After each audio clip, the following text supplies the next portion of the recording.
તમારું કામ સફળ થશે કે અધૂરું રહી જશે તેનો નિર્ણય માત્ર મહેનત નહીં પણ મુહૂર્ત પણ કરે છે।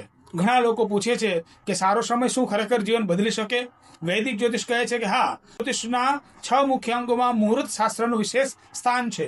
તિથિ, વાર, નક્ષત્ર, યોગ અને કરણ આ પાંચેય મળીને શુભ અશુભ સમયનો નિર્ણય કરે છે। શાસ્ત્રો અનુસાર યોગ્ય મુહૂર્તમાં શરૂ કરેલું કાર્ય સફળતા, સ્થિરતા અને શુભ ફળ તરફ આગળ વધે છે, જ્યારે અયોગ્ય સમયે શરૂ કરેલું કાર્ય વારંવાર વિઘ્નો, વિલંબ અથવા નિષ્ફળતા તરફ દોરી શકે છે। યાદ રાખો, મહેનત જરૂર છે, પરંતુ યોગ્ય સમયે એ મહેનતને સફળતા સુધી પહોંચાડે છે। તેથી લગ્ન હોય, ગૃહ પ્રવેશ હોય, વ્યવસાયની શરૂઆત હોય, વાહન ખરીદી હોય કે કોઈ પણ શુભ કાર્ય મુહૂર્ત વિના ઉતાવળ ન કરો। શું તમે ક્યારે કોઈ કામ શુભ મુહૂર્તમાં શરૂ કર્યું છે?